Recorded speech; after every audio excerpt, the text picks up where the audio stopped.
बिहार विधानसभा first phase का चुनाव चल रहा है। अब बिहार के लोगों से क्या अपील करेंगे, आप क्या उम्मीद कर रहे हैं बिहार के लोगों से इस बार? बिहार के लोग बहुत समझदार हैं और वो लोकतंत्र में वोट के महत्व को जानते हैं। मेरा इतना ही अनुरोध है, भारी मतदान करें और बिहार के विकास की रफ्तार को इसी तरह से और गति दें। हमारा बिहार जैसे आगे बढ़ रहा है वैसे ही आगे बढ़े। महिलाओं के उत्थान के लिए, सशक्तिकरण के लिए, युवाओं के रोजगार स्वरोजगार के लिए जो काम हो रहे हैं, या बिहार के गांव-गांव तक जो सड़कों का जाल बिछा है, उसको इसी तरह से मजबूती से आगे बढ़ाने के लिए आज की पीढ़ी और आने वाली पीढ़ियों के लिए एक विकसित बिहार बनाने की दिशा में जो काम चल रहा है, उसको अपने मतदान से आप गति दें, निरंतरता रखें और मुझे पूर्ण विश्वास है बिहार की जनता सफलता से करेगी। तेजस्वी यादव कांग्रेस तो कह रही है कि 20 सालों में एनडीए ने बिहार में कुछ नहीं किया है। अगर आपको पलायन से छुटकारा चाहिए, बेरोजगारी से मुक्ति चाहिए और महिलाओं का सशक्तिकरण चाहिए तो आप महागठबंधन को वोट करें। वो तो ये अपील कर रहे हैं लोगों से। लालू जी के राज में जंगल राज था, अपराध राज था। मात्र 2 इंजीनियरिंग कॉलेज थे, आज 33 हैं। 9 मेडिकल कॉलेज आज 57 हैं। वहाँ पर 3000 किलोमीटर सड़कें नहीं थी, आज 1,17,000 किलोमीटर सड़कें हैं। प्रति व्यक्ति आय 7,000 रुपया मुश्किल से थी, आज 68,000 रुपया है। ये विकास हुआ है गांव-गांव सड़कें पहुंचाने का, 115 नई ट्रेनें चलाने का, विद्युतीकरण ट्रेनों का करने का, 4 लेन 6 लेन हाईवे बनाने का, और सबसे बड़ी बात कानून राज लाने का, जंगल राज से मुक्ति दिलाने का। और इतना ही अगर लालू जी के समय विकास हुआ था तो तेजस्वी जी लालू जी की फोटो क्यों हटाई? क्यों राजद के और महागठबंधन के पोस्टरों से लालू जी की फोटो गायब है? लेकिन भय और खौफ अभी भी लोगों के दिलों में है।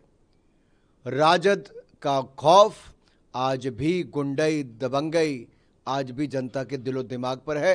इसलिए लोग जंगल राज नहीं चाहते। उनको पता है राजद कांग्रेस की सत्ता मतलब गुंडई, रंगदारी और कट्टा।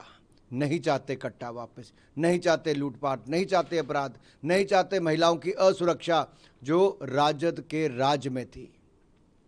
और मैं कहूं, जो अपना परिवार नहीं संभाल पाए, पिता की फोटो हटा दी, भाई को पार्टी से निकाल दिया, भाई की पार्टी के खिलाफ, भाई के खिलाफ कैंपेन करने चले गए, बहनों को अलग थलग कर दिया, जो परिवार के नहीं हुए वो तेजस्वी यादव बिहार के भी नहीं हो सकते।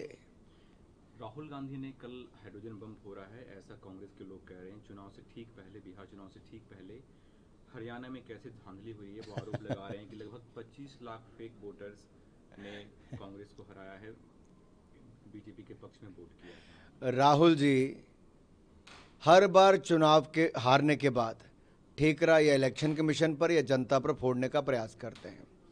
कल की जो उनकी प्रेजेंटेशन थी वो टाइम टाइम फिस थी पहले की तरह। उनका बम इस बार फिर फिस हो गया। न जाने कहाँ से बम लाते हैं, कैसा बम लाते हैं, वो उन्हीं की तरह फेल हो जाता है। जैसे 90 बार कांग्रेस पार्टी चुनाव हारी राहुल जी के नेतृत्व में, वैसे ही फेल उनका बम भी हो गया है। अरे क्या क्या तर्क देते हैं, लोग हंसते हैं, रील बनती हैं, मीम बनती हैं, हंसी के पात्र बन के रह गए हैं। बड़ी मुश्किल से कांग्रेस को विपक्ष का नेता बनने का अवसर मिला था, गंभीरता दिखाते, लेकिन गंभीरता कम, मजाक ज्यादा बन के रहे। तो आशंका ये भी जाहिर कर रहे हैं कि बिहार के चुनाव में भी ऐसी धांधली हो सकती है और वो अपने लोगों से अपील कर रहे हैं कि आप पोलिंग बूथ पे तैनात रहें और बीजेपी के लोगों को रोकें। निश्चित तौर पर पोलिंग बूथ पर सबको सजग भी रहना चाहिए और ज़्यादा से ज़्यादा मतदान भी करवाना चाहिए। लेकिन क्या घुसपैठियों को संरक्षण देना, घुसपैठियों के आधार कार्ड बनवाना, घुसपैठियों का वोट बनवाना, ये शोभा देता है विपक्षी दलों को? आखिरकार हिंदुस्तान के लोगों ने अगर इनको बार बार नकारा है तो बांग्लादेश पाकिस्तान का सहारा लेने का कोशिश करते हैं। रोहिंग्या मुसलमान चाहिए इनको, बांग्लादेशी घुसपैठिए चाहिए इनको। ममता बनर्जी भी काफी एग्रेसिव है इलेक्शन कमीशन और बीजेपी के ऊपर, वो भी कैंपेन कर रही हैं, वो भी प्रोटेस्ट कर रही हैं। एक के बाद दूसरा वीडियो बाहर आ रहा है कि बिहार में जैसे दिल्ली में अरविंद केजरीवाल जी की सरकार में फर्जी आधार कार्ड बनते थे वैसे बंगाल में बन रहे हैं। क्या ये लोग राजनीति के लिए इतना गिर जाएंगे कि देश के लोगों के वोट के हक को कम करेंगे और विदेशी घुसपैठियों के चलते सरकारें बनाने के सोचेंगे? ये देश की रक्षा सुरक्षा के लिए भी खतरा है और देश के लोकतंत्र के लिए तो बहुत बड़ा खतरा है। एसआईआर होना जरूरी था, एक सफल प्रयोग है, उसका स्वागत सभी राजनीतिक दल करते हैं। आप अभी औरंगाबाद में हैं, अपने कैंडिडेट के लिए कैंपेन कर रहे हैं, कैसा कैंपेन चल रहा है आपका? बहुत शानदार माहौल है, रफ्तार पकड़ चुका बिहार, फिर से